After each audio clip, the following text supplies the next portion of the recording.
What is going on? This is the Just BSing podcast, and today we have episode 140.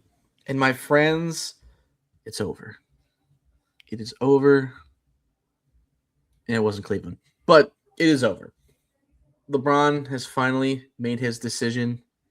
He is going to Philadelphia, which you and I have both put them out there often because of the moves that they made getting, Jaylen Brown, and being able to continue to stack that lineup the way that they have. Philadelphia kind of built themselves into a spot where they can kind of win now after having a pretty solid playoff experience before having to run into the Knicks, who were just, unbeatable at that point. But you now bring in a 42-year-old LeBron James that can go into the 4 spot and help them compete even more. But you do wonder how that team is going to gel. So we'll get into that and more Cavs stuff, and then we'll get into some Brown stuff later on at the end of the show. But before we do all of that, why don't I go ahead, Andrew, and let you shout out the sponsors to the show, the guys at Effortless Wins, who are always great to us. Yeah, guys, go check out our sponsor, Effortless Wins, for sports betting advice and plays to boost your wins. Talk to Tony or Gray. The links will be in the description of Spotify and the comment on YouTube. Go just BSN26 for the discount. Guys, now that LeBron is in Philly, you can go to the futures bet on the NBA page on your sports books and bet Philadelphia to win the NBA Finals. Hooray! And maybe even the Eastern Conference. So that's available now. That's available now, and they're probably going to be heavy favorites. Actually, I think the Knicks I saw last were plus 300 to win the East, and Philly was plus like 350. The Cavs moved all the way down to 5th. So, as the Cavs, they should. Yeah, as they should. The Cavs need to start making some moves. But before we get NBA stuff, obviously, guys, we have MLB in the middle of action. We got MLS, which is what I'm wearing right now, is MLS. We have that going on right now. Tonight is Hell is Real between Columbus Crew and Cincinnati. So obviously check that out. Put some bets on that game. I sure will be doing that on my way down to Columbus later on. But now's the time. We're in the middle of MLB. We're in the middle of MLS. We have NFL and college coming up right around the corner, which we're going to be talking some NFL tonight or today. So NFL is coming up very, very soon. So now is the time. We're starting to get into the peak of sports, which is the fall, which we get everything. Still get MLB, MLS, NBA, Hockey NFL, even, hockey, you got it all. College football, starting to get into college basketball. So we're getting to the peak prime era of sports, which is the fall. So guys, now is your chance to go talk to Greg or Tony. It's time to get that money up. Yes, sir. Yes. And look, again, football is right around the corner, and you know me, guys. I don't do a whole lot of betting on many sports. The NFL is the one sport that I will definitely put at least a $10 bet in every week and just kind of see what happens. And my only mistake is that I usually bet on my Brownies because I'm obviously going to bet on my home team because that's going to be the only game I'm really going to be like locked in on. But good bettors don't bet on the Browns, and if anything, they probably bet against the Browns to lose or for an opposing player to just go nuclear on us because, generally speaking, they probably will. So if you guys are smart, and you guys are obviously above the age of 21, and you guys are wanting to bet and honestly improve your betting, this is the way to go. These guys are phenomenal. They're just really good guys too. And so if you guys are interested, obviously the links will be in the description or not the description, the comments of the video, as well as on Spotify. It will be in the description due to the fact that it's just because of betting. You can't, I guess, promote it in the description. That's why it's always in the YouTube comments. Yep. So yeah, thanks again, as always, to the boys at Effortless Wins for all the support. They have helped us grow slowly but steadily, and it's been really fun to work with them. So yeah, so now this sort of pivots because I'm not going to break down the the roster, I guess, that LeBron has come into. I'm worried about my Cavs now because now the Cavs have to go on to Plan B, and kind of one of the first things that I wanted to talk about and kind of rant about, because this entire summer has been basically forefronted by, can we bring LeBron back? And then it came in just as I got, oh yeah, we have to bring LeBron back. Like, Kobe Altman made this whole summer, this whole free agency, all about LeBron, and now he's got to switch to Plan B. I have a lot of problems with Kobe. He's made a lot of really bad trades over the years. He's made a lot of questionable decisions where, he traded away Isaac Okoro for Lonzo Ball, and then released Ball within 2 or 3 months of the season starting because he was so bad. You traded for Hunter, got rid of LeVert, and then you traded away Hunter a year later. I mean, not even a full year later. And fortunately, like, that trade did kind of help us out in the moment, but come playoff time, like, Schroeder had 1 or 2 good games, but Keon Ellis didn't do anything for us because we didn't play him. But he did really well in the season. And then obviously he got rid of Darius, which we knew was going to happen at some point, but you brought in Harden, who did help us get to a champion or a Eastern Conference Finals at least, but couldn't even get it done there because we were so gassed, because we're just a bunch of old heads now. And for some whatever reason, Kobe does not want to touch Evan Mobley. And look, I think we both are very aware that Evan Mobley is a good basketball player. Yes. And you can even look back at that playoff run last year and arguably say that Evan Mobley was the most consistent player throughout the entire playoffs. Like, he was consistently throwing up 15, 18 points a game. He was knocking down threes. He was actually contributing on both ends of the floor. It was one of his better playoff road series that I've seen him play. But nobody else was able to step up and be consistent. You didn't have Donovan doing what he usually does. And, obviously Harden had some really, really, really, really rough games. And then he had some big moments too. Kobe Altman has continued to kind of let us down. I mean, you can even look back at 2018 when LeBron left to go to LA.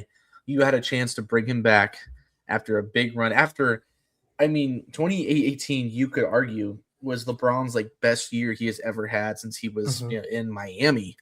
LeBron had like a historically dominant season with a really, really, really bad Cavs roster.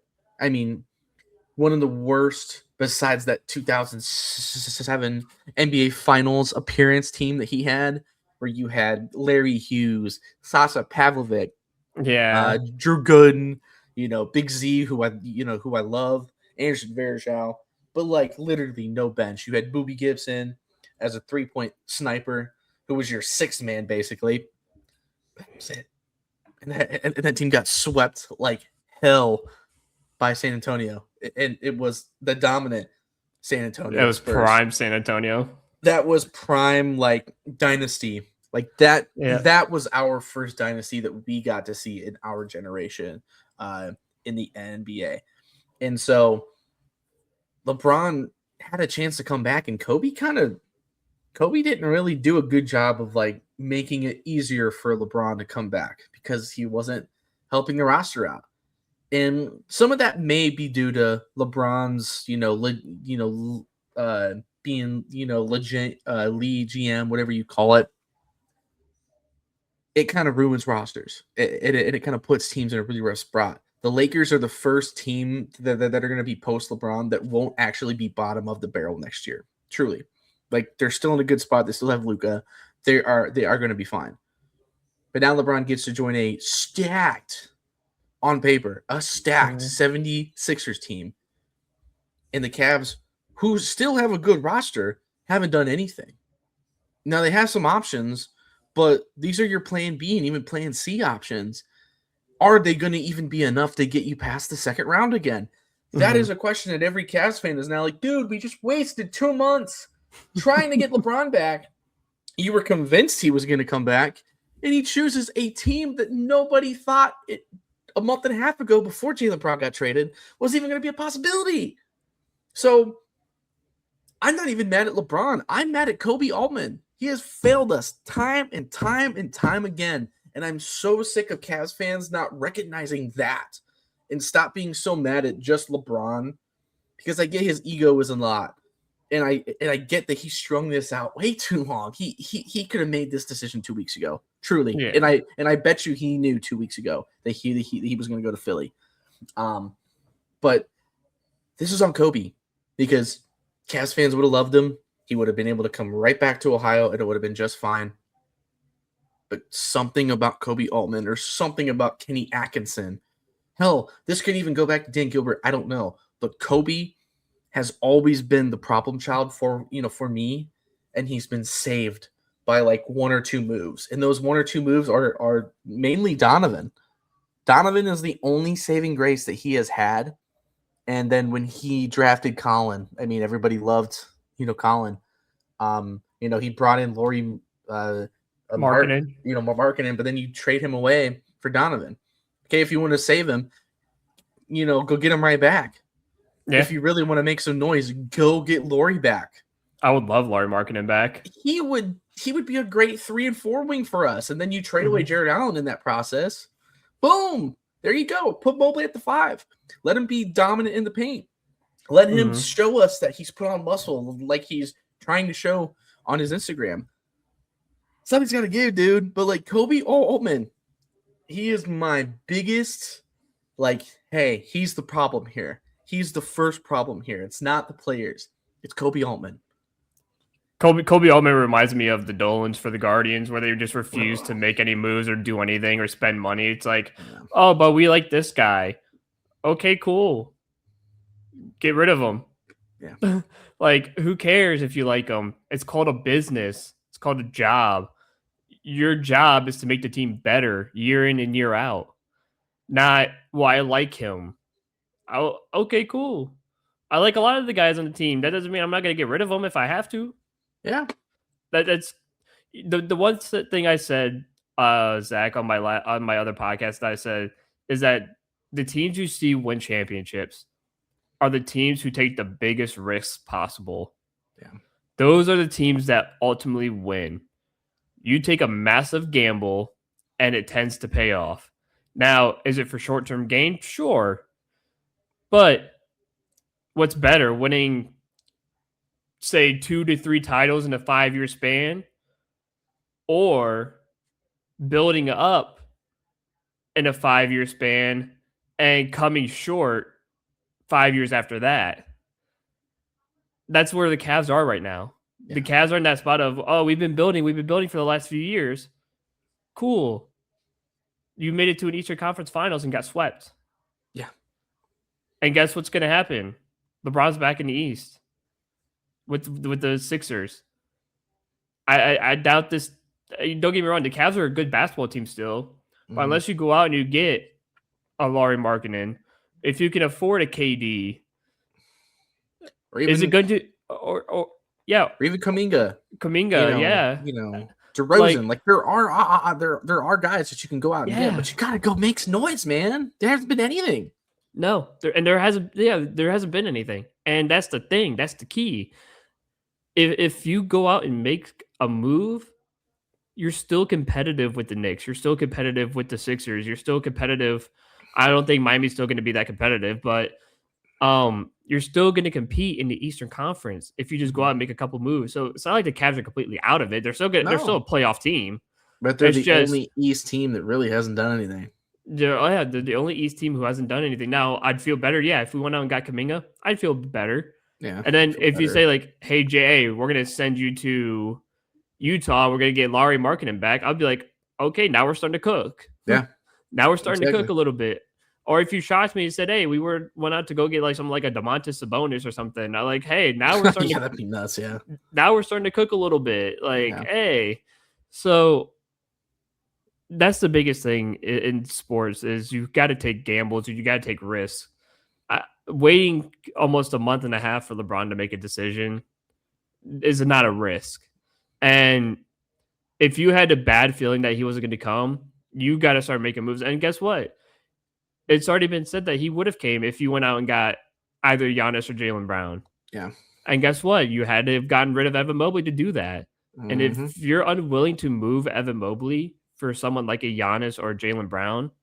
Guys who are I don't. both, champions, but They're also have like champions. proven themselves to be legit. I Yeah, mean, Jaylen Brown just had one of his best seasons he's ever had as a as a in Celtic. Boston. Like Yeah. he just So makes no sense. if you're unwilling to do that, you're not fit to be a GM. If you can't take No. risks, you should not be a GM. And I'm not talking about risks of like going to get Deshaun Watson. That's not a risk. That's just That's a dumb. risk without a reward. Yeah. So I'm talking going to get again Giannis or Jaylen Brown. That was a risk. Those are risk taking. Yeah. And guess what? The Sixers took a risk. They went out and they got Jaylen Brown. They traded Paul George for him. Yeah. And guess what they got in return? Jaylen Brown and LeBron James. Yep. Guess what? If you would have gotten Jaylen Brown or Giannis, you could have gotten in return Evan Mobley for Giannis and LeBron James or Jaylen Brown and LeBron James. It makes no sense to me why you can't take that gamble. And guess what? Now you're putting all this pressure on this kid to damn near having almost a top 5 MVP like season. And Yeah. if he doesn't, fans are going to be pissed at Evan Mobley. Fans are going to be pissed at Kobe Altman for not trying to trade him or get rid of him. Exactly. At that point, I feel for the kid. Like, he's not a bad player at all. He's a hell of a player.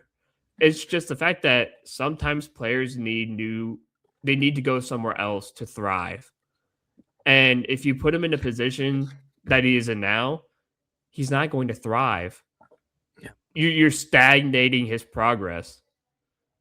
So for someone like Evan Mobley, if you want him to be good, he might need a new destination. That stuff happens. So it's the same needy pick that we have with the Dolans about trading their prospects. Yeah. You like Cooper Ingle and you like Khalil Watson, you like these guys. Sometimes you have to say goodbye to make the team better. What's more important? A team that's got a chance to fight for the division again this year and make the playoffs and win? Because guess what? The American League sucks this year. It really sucks. Yeah. You have a chance to make it out. Awful. So you have the chance to make it out this year, but you can't if you don't make the moves. And if you're not unwilling to do that, it's time to move on from the club. You should not be owning a team. You should not be the GM of a team. No. You should not. If you can't take risks, then don't own a team. Don't be a GM if you can't take risks. And you know what? The guy that did work for the Cavs is now the guy running Philadelphia. He's a GM of the Phillies, or not the Phillies, but the Sixers, and he got LeBron James and Jaylen Brown. Yeah, he took a risk. But he did. Yeah, he did what Kobe didn't want to do, and you have a chance to bring in a guy like Brandon Weems to fill that role. Yeah, and you're just deciding not to. And like, I don't know if that's on Dan Gilbert at this point. I don't know who is going to make that decision, but like the Cavs are really starting to make some mistakes, and they're wasting the rest of the good years of what Donovan is going to be able to give you. And by the way, shout out to Donovan for actually being loyal. I mean, he's chosen us not once but twice, man. He has literally chosen Cleveland twice now when he could have left to go to New York. He could have left to go anywhere else, but he decided to stay here because he actually genuinely loves being here. We have to at least appreciate that more because yes, it's been a rough time in terms of playoff time, but Donovan's been an amazing guy to have here. And we need to really start being more appreciative of what he has brought to Cleveland, which is still being a contender. And that's at least step one, man. Like we forget post LeBron years of like how bad Cleveland has been not once, but twice when LeBron left. Yeah. Like it took the Cavs until LeBron came back to kind of be a team that was like fighting for a playoff run. And you know what this sounds like? It sounds like Jose Ramirez, who stuck with the Guardians this entire time, and our true GOAT. And the Dolans are wasting his time by not making moves to help him win. Yeah. They keep wasting his time and wasting his time. It's the same thing with the Cavs. They're wasting Donovan Mitchell's good years. Yep. Because eventually, guess what? He's not going to perform at the super high level you want him to. And by then, it's too late. Yeah, it is. I don't know. I think Kobe has a lot more blame in this than anything else. I'm sure Dan's behind the scenes trying to push for it, and Kobe's like, no, no, no, I got this, Dan. It's like here's another guy I didn't even think about. Go rescue MPJ Brooklyn. from Brooklyn. Yeah, He'd be Michael a Porter great Jr. wing. He'd be a great wing immediately. 3-and-D wing right there. He would be a 3-and-D wing that can score 25 points a night if you really need him to. He's like 6'8", 6'9". He's a big guy. He can shoot the ball anywhere. Dude, he would be such a great player. And then you can just continue to stack. And again, you're trading him to a team where no matter who you're giving up, they're not doing crap in Brooklyn. Brooklyn's basically never going to be a team that's going to be competitive for a while. Like, I don't know how long it's going to take for them. Brooklyn has been on the bottom really since Kyrie, KD, and all them finally left. Even then, like, they weren't like dominant. They were a good trio, but they weren't able to like stack wins and like actually make deep runs. So like, if that's a move you want to make, fine, that's cool too. Like, that's another guy that you could easily bring in here and really, really contribute. But the Cavs are one of the most expensive rosters in the entire league. Mm-hmm. And yet we are still struggling to add on to this team because of the amount of money you have put in alone in Mobley and Donovan. And now you're going to try to get Harden to sign for at least a little bit less, which, I mean, it sounds like he will. It sounds like he's going to want like about $30 million a year. And that's fine, which I know sounds like a lot, but compared to what Donovan's going to make by his third and fourth year on this new deal that he just signed, it's going to be something that is really, really interesting. And then you're hearing about this Mario Henzoja, whatever, however the hell you say his name. Hazonia. I mean, I don't know what he's going to bring. I mean, it's cool, I guess, but like, I just don't want the Cavs to try to bring in guys that haven't really like proven themselves, I guess, in a way that can properly contribute. If it works, it works. That's great. But like, man, it's just this is a very weird time to be a Cavs fan, right? You right now. So like I said, I need them to stop trying to play cute and stop trying to avoid getting rid of certain guys and just finally make a damn move. Make something happen. Otherwise, this team is going to continue to be a 5 or 6 seed and we're going to go nowhere. Yep. And that's reality. That's not like fairy tale that we're living in. That is reality. So quit with the BS. Quit with the BS. Like, let's go make some noise. It's the same damn message to the Guardians. Like, you have a team that can absolutely pop off, but you need some hitting in that, in that lineup. You got to get rid of some of these young guys that aren't able to really contribute now, so that way you can get guys that can contribute now. Quit worrying about 5 years ahead because those 5 years aren't even guaranteed. We've seen guys flame out. It's the same thing with some of these guys that the Cavs are going to draft. Some of these guys could pan out. Some of these guys couldn't. This Malik kid looks pretty solid. I'm going to love what he gets to bring, but he's still 6'6". He's going to be, like a much better Isaac Okoro, I guess, in terms of offense. I don't know how his defense is, but he led the league in scoring in the summer league. So it's like, he can at least ball, but is he going to be able to do stuff like that in the NBA against real NBA talent and not G League guys? That's the big question. Yeah, I'm tired of trying to have to justify what this front office does. Yeah, exactly. It's so frustrating. I can't anymore. It's severely frustrating to think about it and try to make sense of it because it doesn't make sense. No. I mean, all you had to do was just trade one guy and the dominoes would have fell. Yeah. And you're too scared to do so. And it blows my mind that you are a general manager of an NBA organization and you're afraid of trading a guy because you like them. Then go on a date with them, marry him. I mean, like, It makes no Gosh, sense, dude. It pisses me off that GMs and owners are trying to become these people that are like, hey, well, I like this guy and I can't get rid of him. I just like him too much.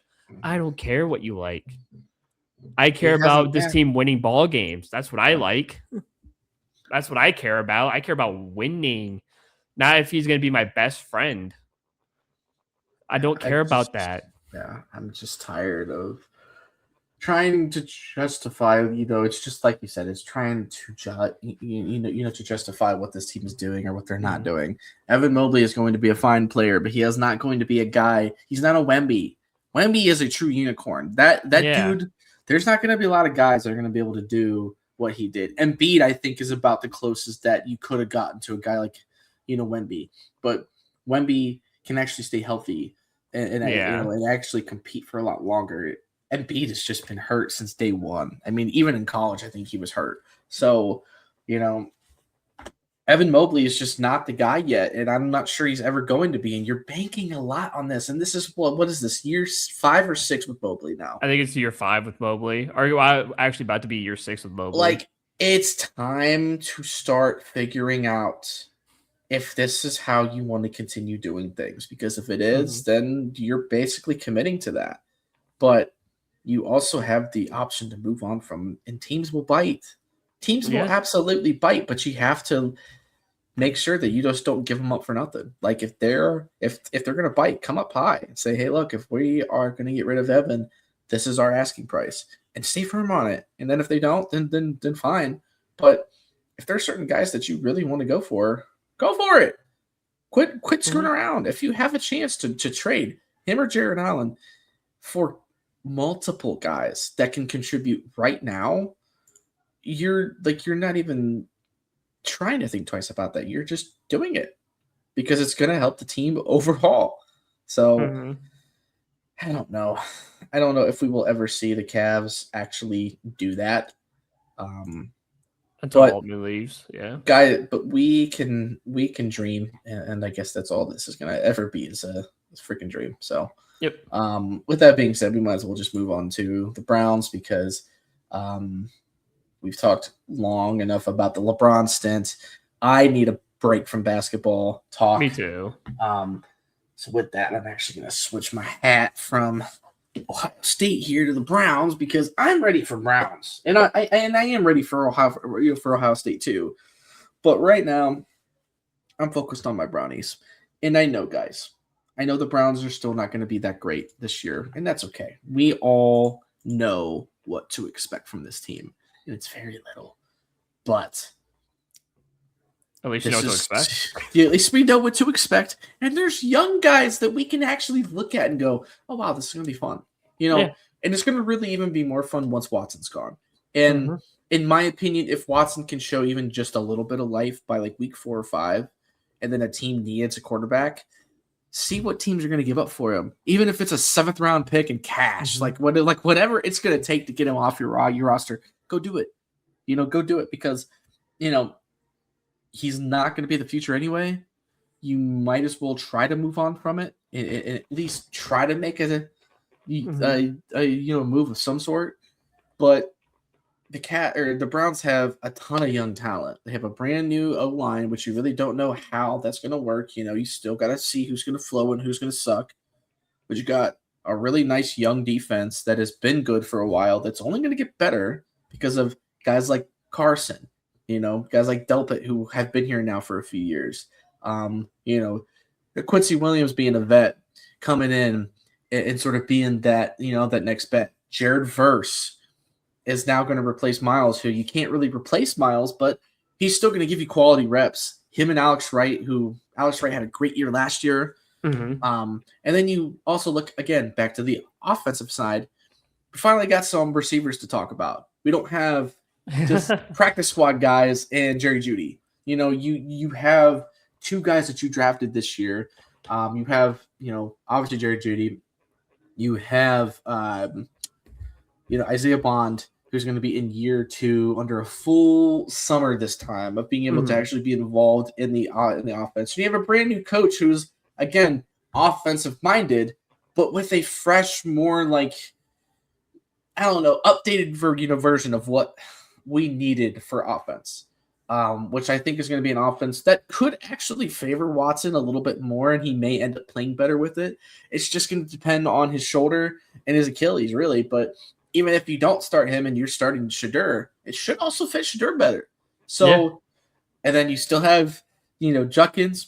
You still have some just quality guys on this team. Like, there's going to be some fun times. There's going to be some fun moments, and I think that's what's exciting is you're rebuilding for another like natural flow of new players, because the guys that we got in 18, the only one that's really left is Ward, and it sucks, but that era of Browns football is over. You don't have Njoku anymore. You don't have Miles. You don't have, Baker. You don't have any of those guys besides Denzel Ward, and he's a hometown kid. So of course he wants to stay, but the Browns could even move on from him and just grab another first rounder or at least a second and say, okay, we appreciate what you've done, but we also want to give you a chance to win. We know where we're at, and we're going to keep continuing to grow and work out.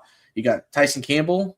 You still have so many quality guys, man. You have so many more draft picks. Finally, the Browns have some things to be excited about, and I think that's what Browns fans need to look at. Don't worry about the wins this year. Just worry about these players. Like, worry about watching these guys develop.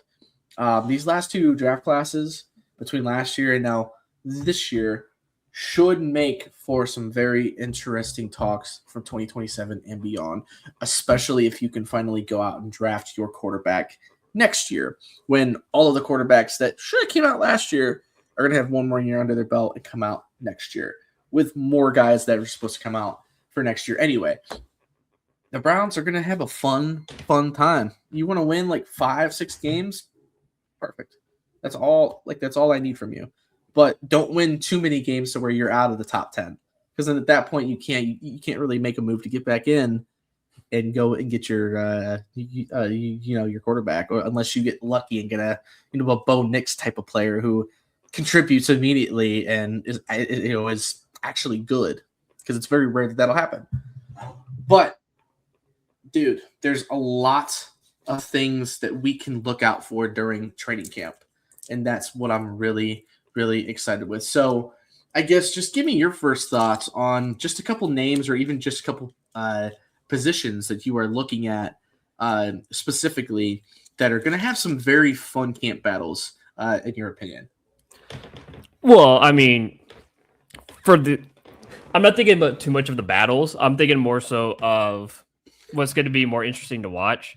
And it's both sides of the line, offensive and defense, because obviously we revamped the offensive line, and it's going to be interesting to see what the new guys look like. Obviously, we have some decent veterans in that line, in there, and some young guys in there as well. So Yep. it's a nice mix. Obviously, the guys aren't too old on that line; they're all maybe mid to late 20s. So it's not an overly older offensive line like we had for the last couple of years. And it's a healthy offensive line too. It's not like, oh, Postage is out for the year. These guys are out for the year. Then again, it's only just left to be Teller and Batonio, like it has been the last 5 years, because those are the only two who could stay healthy on the roster. Yep. But on the defensive side, I said this not long ago. You don't have Myles Garrett anymore. Mm-hmm. And guess what?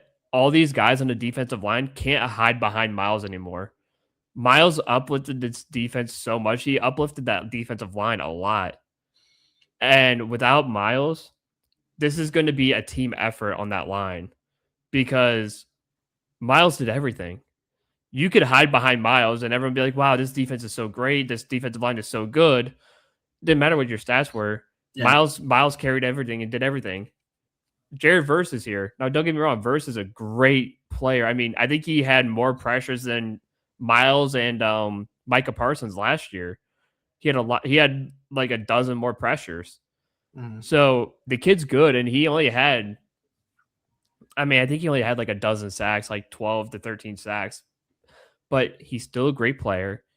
He can still ball, but it's going to require more from your Alex Wrights, your Malik Collins, your Mason Grahams. It's those guys are going to have to step up quite a bit. And then the linebacker room, you lost Devin Bush. Yeah. And now it's Carson Schlesinger and whoever else who can help him out in that regard. And I'm curious to see how the run defense is going to look because, again, guys like Devin Bush really helped out that run defense quite a bit.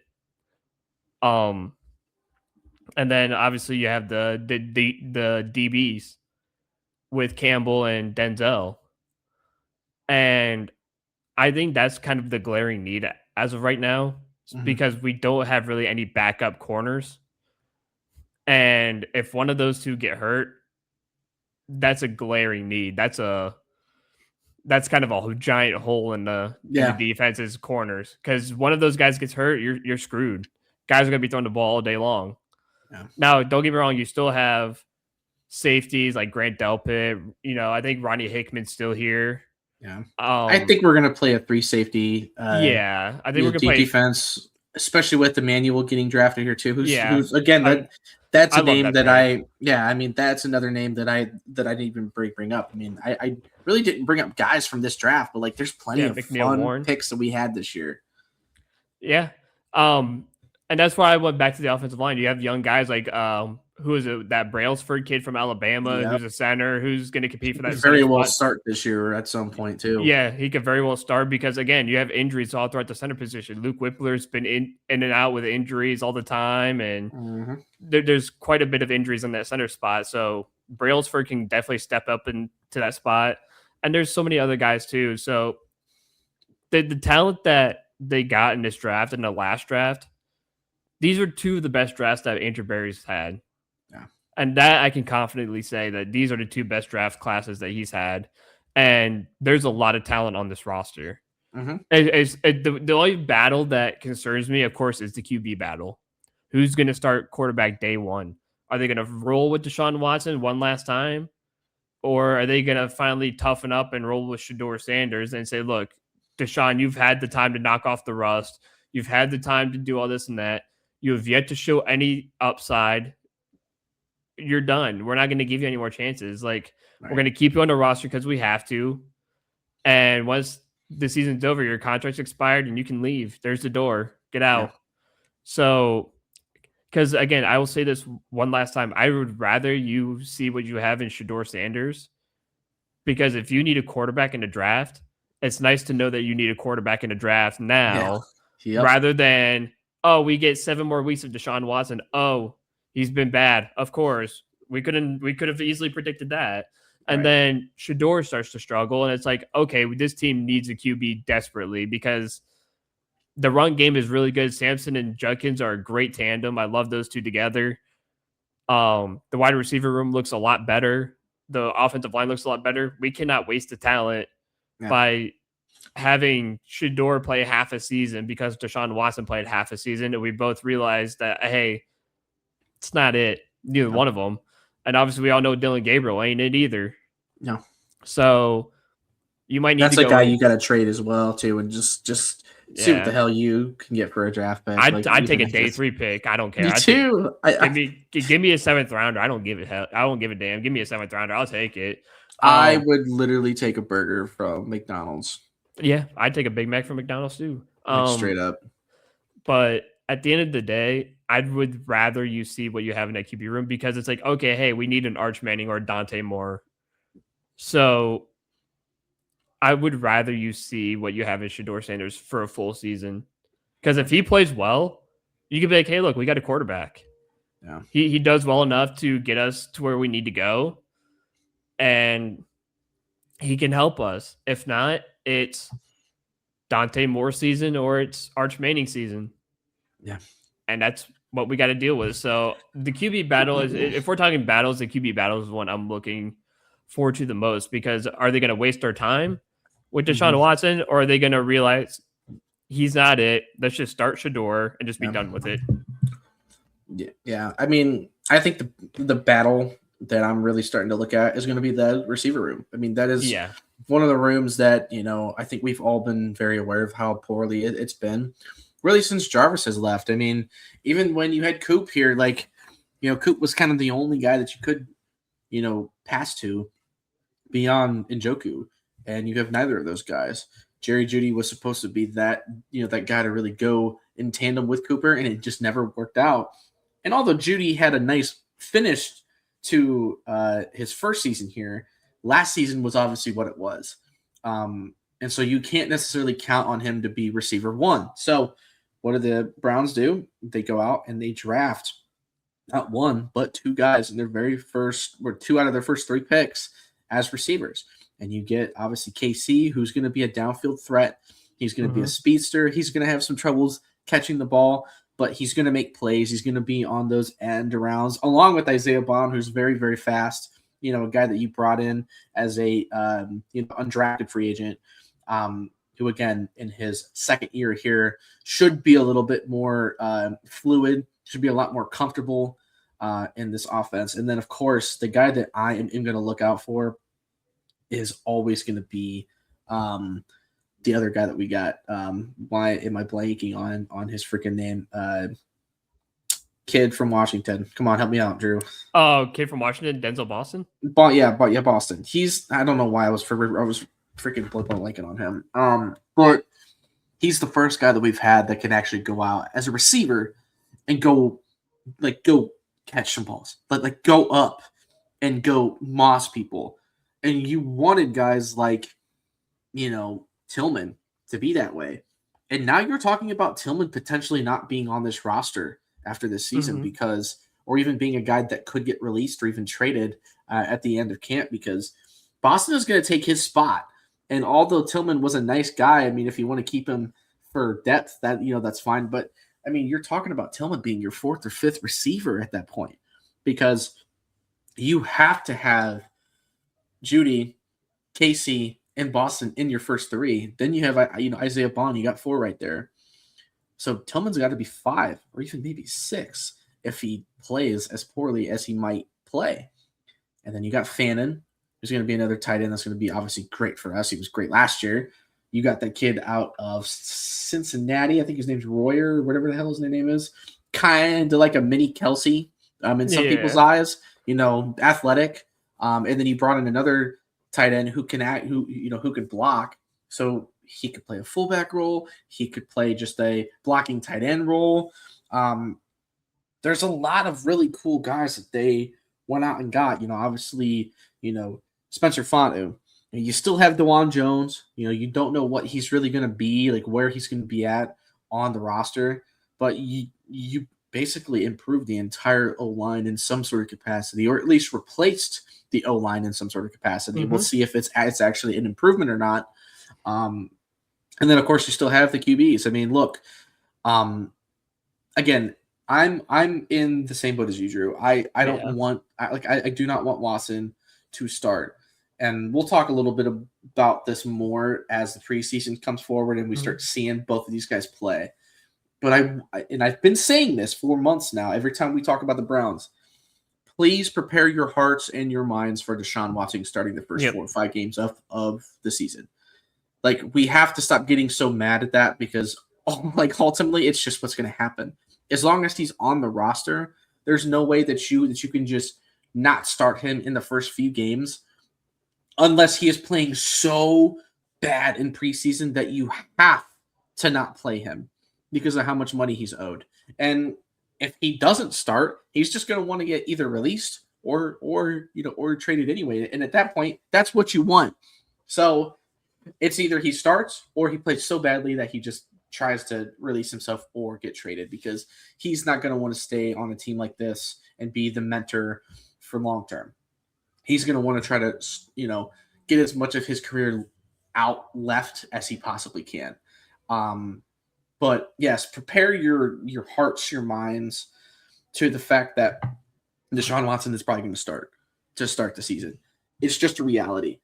Yep.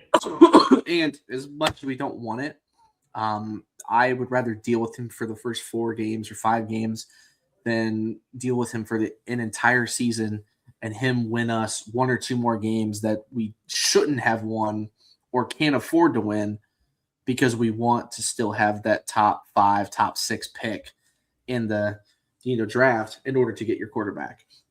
Because even if Shadur plays decently, it's unlikely he's going to be the starter. Like, he is more of a backup in the NFL that he is going to be a starter, but he's still a better odd than anybody else. You can't start Dylan Gabriel. It's almost laughable to even think about him being a starter.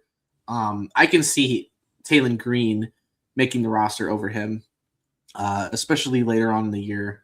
I can see that being a thing because Taylor Green's he's still an athletic freak. Like, he's the guy that you can still utilize in a package or or two where you can have him be like a play option sort of guy where you can choose to use him as a runner or use him as a quick passer on a quick route and just try to trick teams into being like, okay, he doesn't just run. He also hands the ball off, or he at least, makes short passes and tries to make plays.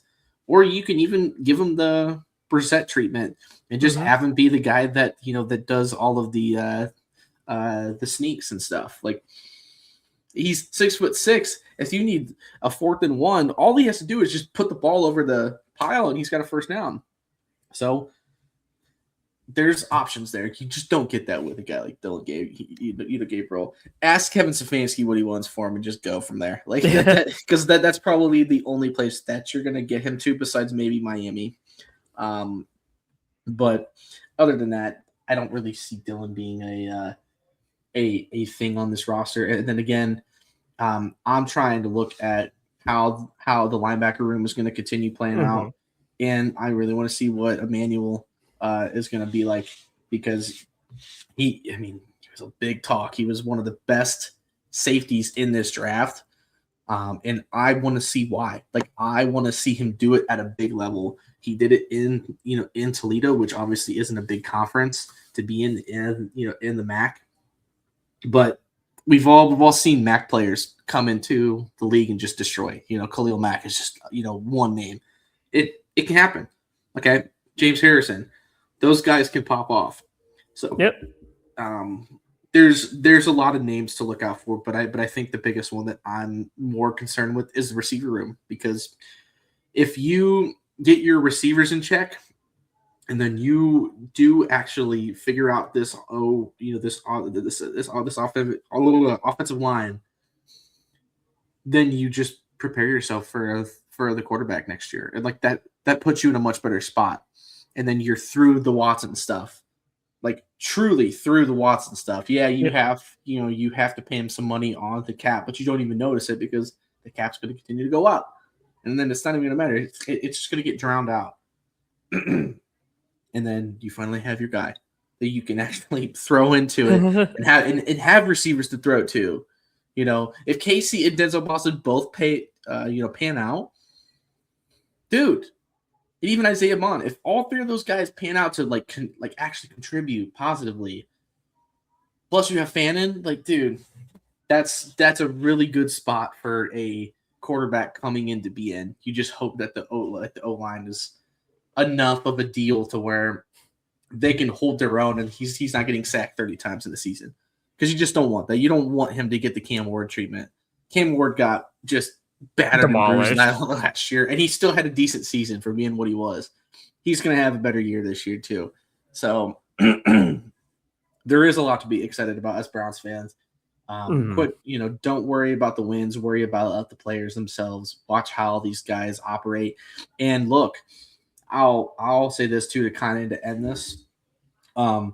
We don't know how long this staff is going to be here for. You don't know if this is going to be like a 2-year stint and then they're going to move on to somebody younger. But if he can get this team to truly believe and these guys actually rally around him, that is something.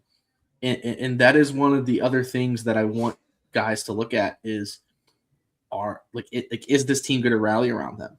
Is this team going to truly rally around this staff? And if they do, maybe it's not a 2-year stint. Maybe it's a 4 or 5-year stint of, hey, we got some players to work with now. Now you got a staff that these guys believe in. Like you saw with Miles when he left, how many players on this team made posts about him saying hey man, shout out, blah, blah, blah. Even when Dean Wade left, bro, there was guys saying, "Man, my man, like good luck in Philly." Yeah. You didn't see any of that for Miles. Like No. none of that. None of that. So you have a team also that doesn't have the egos that they once had. No, and what I like, and I'll kind of end on this a little bit too. Mm-hmm. The one thing I like from Jared Verse is what you didn't see from Miles Garrett and training camp videos or in season videos was that Jared Verse is going up to defensive line players and guiding them and helping them and being like, look, when you drive, I mean, like you drive, like when you go in, man, like, Yeah. and he's telling guys like, hey, look, do this, this will help, or like, hey, do this will get you off the line faster, Yeah. or like he's teaching guys. Yeah. We didn't see Miles teach guys, like, because Miles was the guy who's like, dude, I don't need anyone to help me out. I can just do this on my own. I don't need to teach No. guys. Jared Verse is out there teaching every single one of them. Like, here's how I get off the line really fast. Here's how I, you know, get this, swim movement to get over to get past the defender. Yeah. Like he's teaching guys what to do, and he's teaching them, different ways to beat the offensive line and get to the quarterback, or get ahead in the run game and make stop guys short. Yeah. So that's the one thing I love about Jared Verse is he is a guy who is willing to teach the younger guys Mm-hmm. and be like, listen, if you want to be an NFL caliber offense or defensive lineman, you need to do this. You need to do this. And we didn't see that a lot from Miles Garrett. No, and you certainly didn't see like that, like competitiveness in practices with teammates. Like Jared Verse is also being like fun and competitive, but also like again working with the younger guys who are same age as him. Basically, he's having to work a lot with Fanu's brother, who could very well make this roster. I mean, he's an undrafted guy, but like he's shown a lot of promise in practices, and like I've heard some good praise from him. So again, it's just there's guys that could end up being really cool, and like I'm not saying they're going to be like anything special, but they could really contribute to this team in a positive way, and like that's kind of where the Browns are in this position. And if Barry can hit on this draft again, and then let's say he finally hits on a quarterback, then Barry is saved forever. And then the Watson stuff kind of slowly starts to fizzle out. And you're like, okay, like, he at least brought it back. He at least did something with this roster. He made something out of really nothing. Like he kind of helped start one team, and now he's going to help start another team here. Because he came in towards the beginning or the ending of what Dorsey did and kind of built on that. I mean, he got really unlucky with JOK. I will say that. Yeah. You can't like that was still a really good draft pick. Like JOK was a steal in the second round. And he was a Pro Bowler before he got hurt. So like you cannot predict freak like accents like that. Like it sucks, but like you still got Delpit. You did go out and get Newsome. You did go out and get Emerson, who were both guys that really did contribute, but Newsome just couldn't really fit into the scheme, and Emerson just got hurt at a really important time of his career, and now he's kind of trying to rebuild it, and I think he will. But if he doesn't stay healthy, then it doesn't even matter anyway. Yeah, and you can draft guys, but you can't blame the guy that that drafts them for these guys getting hurt and not staying healthy when that's their number one priority throughout the season is not only just doing your job, but hey, stay healthy. Like take care of your body, because if you don't take care of your body, it's going to fall apart. And by the time it does fall apart, you're not able to even contribute anyway. And the best ability is availability. How many times have we said that? Like a million times. The best ability is availability. Like you can be the most talented guy in the world, but if you are not available for 5 or 6 games in a season, it's tough, and it really puts a damper on you. So I'm glad that the Miles stuff is over. I'm glad that the Browns are kind of in like a full rebuild, but like in a good place of the rebuild where you actually have some young guys that played well last year. You have more guys that are coming in that have a lot of upside. and you just got to see what the product is. You got to see what Todd Monken can do with that offense. You got to see what the defense does with the new staff. But there are players here that are going to be really fun to watch, and this team is going to become more likable, especially after Watson is gone. Once Watson is gone, I think fans are going to really start to trickle back in and be like, okay, like we don't have to worry about dealing with him. We can just worry about the team, and we can start picking our own, players that we like again. And that's how it comes down to. So I'm excited for the future. Yeah. Again, this season is going to be a little rough, but hey, man, we have some fun games, or even keep some games close like last year where, we took Buffalo late. The Titans game, you could have won that. Sorry. There was a few more games early on in the season that you really could have won. And as long as you win some games in the division, like it really doesn't matter at this point. Like you beat the Steelers once and you beat the Ravens once, and then you beat the Bengals once. Hell, that's a good season for us. Yeah, that's a very good season for us. Like at that point, everybody else is like, whatever. Like you want to, fuck it. You want to lose week 3 to Charlotte, or start the season 1 and 2. Because you got Jacksonville, Tampa, Charlotte, and then I think you got a division game after that. But yeah, I mean, as the preseason goes on, we'll go over the schedule and go over how we think this is going to play out. And then we'll go over obviously the final roster when all of that is said and done. But guys, just enjoy the process of this. Enjoy getting back into camp, and most of all, just enjoy the fact that football's back. So, don't set your expectations too high for this football team. Like we're not going to sit there and go 10-7 or 11-6. Don't tamper your expectations and be like, oh, this team's going to make a playoff, or this. Like I'm setting this team's win at 5-6 wins. That's where I'm headed. 5-6 wins. I think that's happy. A comfy place to be at too. I think anything around there is reasonable because I mean that's where they were last year. I was gonna say, what did we finish with last season? I think it was 5. I think because I know we won the final two games, and then before that, I think we had won 3. Yeah. Because we somehow beat Green Bay last year in week 2 or 3, which was funny. We went 5-12. Yep. So I think we beat the Steelers once. Yeah, we split the Steelers because we beat them in the Thursday night game, I think. Did we split with the Ravens as well last year? We split with the Bengals because we beat the Bengals on the road in the final game. Oh, that's right. I could have swore we split with the Ravens too.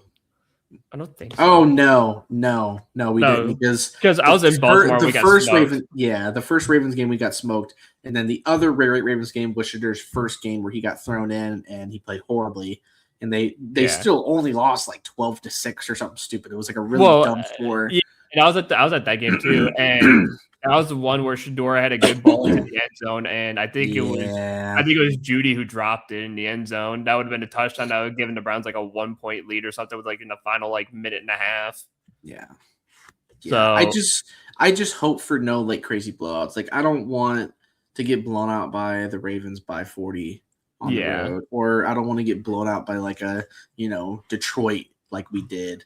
I don't think we will get blown out, but we're going to lose a lot of close ones. Or even New England, dude. That freaking New England game, besides Miles getting 5 sacks. Or even the way we lost against the Jets. There was a lot of games that could have flip-flopped. So it just depends on what version of this team will show up, truly. Yeah. And it's who's starting at quarterback. That's the other thing as well. But you at least have more guys to throw to on offense, and I think that's going to at least give us a better chance. Yeah, you cannot rely on just Fannin and then Jerry Jeudy to possibly have 5 catches for more than 55 yards. You just don't have that. No, but if you give me 6 wins, I'm good. Because although we had 5, 6, it's oh well, that's one more win. Well, that's also showing improvement. Yeah. If you win one more game, hey. We were 5-12 last year. We're 6-11 this year. That's improvement. Yeah, that's all I'm asking for. And if you really think about it, there ain't gonna be too many teams in the league this year that are gonna be 2, 3, 4 win teams. And guess what? We have the easiest schedule in the NFL too. We So really do. we have the Really do. easiest schedule. There's very winnable games in this. I'm setting the tone at 6 wins, but if you can win 8 or maybe even 9 and go around the 500 mark, hey, that's a win. It is. It's a win only if Shadur is like proving that he's like actually the man. And like until that happens, I'm gonna pause on like wanting to win that many games. Yeah. But it'd be dope. Like it would be really cool if he does pan out because then it makes drafting the following season easier. But at the same time, like again, what I'm worried about is winning too many games to where you're not going to be able to go get your draft picks, and you're not going to be able to get, the guys that you really want, and that's what I don't want.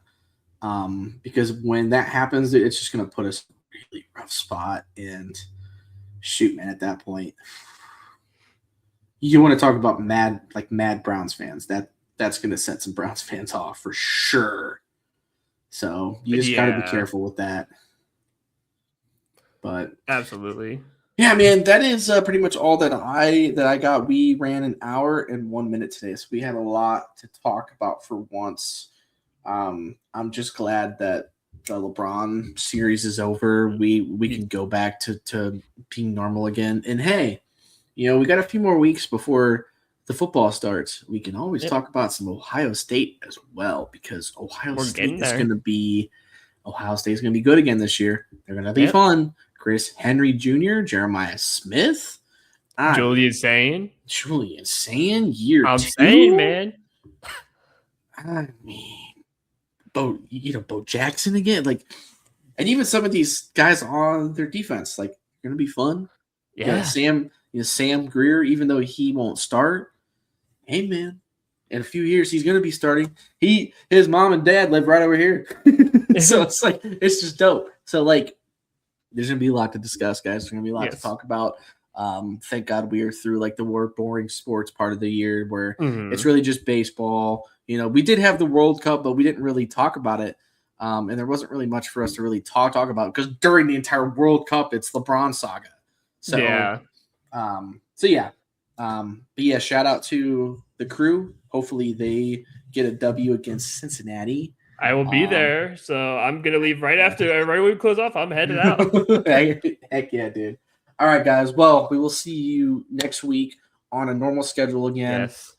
This week we just kind of got a little bit busy, and then we're like, you know what? If LeBron isn't going to make his choice, we might as well just wait.